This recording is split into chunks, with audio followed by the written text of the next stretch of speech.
পাঠ করছি আমার সদ্য প্রকাশিত কাব্যগ্রন্থ 'শিয়র ও শিরস্ত্রাণ' নিয়ে একগুচ্ছ রাপসোডি থেকে আমার প্রিয় একখানা কবিতা 'মনোলগ'। বইটি বেরিয়েছে সম্প্রতি এবং এটি পাওয়া যাচ্ছে বাংলাদেশে, কলকাতায়। যাঁরা পাঠ করতে চান এই কাব্যগ্রন্থটি পাওয়া যাবে পাঠক সমাবেশে, বাতিঘরে, প্রথমায় এবং আরো অন্যান্য অভিজাত লাইব্রেরিগুলোতে। দেখো, পুরো দস্তুর নিঃস্ব হয়ে যেতে হবে। দেবদারু গাছের ছায়ার নিচে শান্ত মন্দির, আইজাক লেভিটানের আঁকা নিঃসঙ্গ ঘোড়ার ছবি, লাল দ্রাক্ষারসের কয়েকটা বোতল, গুনে গুনে কখানা বই, শৈশবের দুখানা ঘুড়ি। যদি আত্মহত্যা করতে হয়, অগত্যা সুইসাইড নোট লেখার জন্য একটা কলম, এক পাতা কাগজ, আর মায়ের হাতে বোনা শীর্ণ রুমালখানা ছাড়া আর কোনো স্থাবর বা অস্থাবর সম্পদ থাকবে না।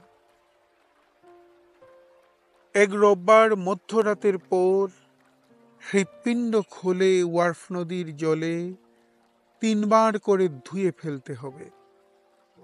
আর ঝলসে যাওয়া অংশগুলো, ছাইগুলো, ভস্যগুলো, ছোপ ছোপ রক্তের দাগগুলো শক্ত ধাতুর স্পঞ্জ দিয়ে পরিষ্কার করো, শক্ত ধাতুর স্পঞ্জ দিয়ে ঘষে পরিষ্কার করো, যেন দূর থেকেও খুব চকচকে দেখায়, যেন কোনো গ্রিক রূপসীর হৃৎপিণ্ডের দিকে তাকিয়ে সহসা কোনো ভুতুড়ে ছায়া দেখে আঁতকে না ওঠে।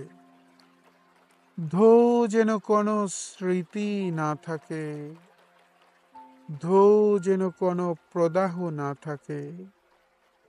তারপর এক সোমবার ভোরে জামার 2 আস্তিন গুটিয়ে দৌড়াতে শুরু করো, পুরু দস্তুর নিঃস্ব মানুষের মতো।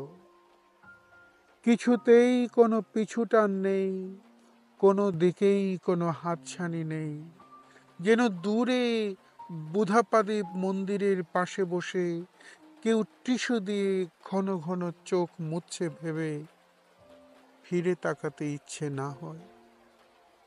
দৌড়াও নিঃস্ব হয়ে। রাত্রি এলে আশ্রয় নিও নতুন নতুন সরাইখানায়। আর পথিমধ্যে যদি আবার কোনো রক্ত, অশ্রু ও হৃদয় খেকোর সঙ্গে দেখা হয়, তাকে খেতে দিও অবশিষ্ট রক্তধারা, ধোয়া মোছা নতুন হৃদয়।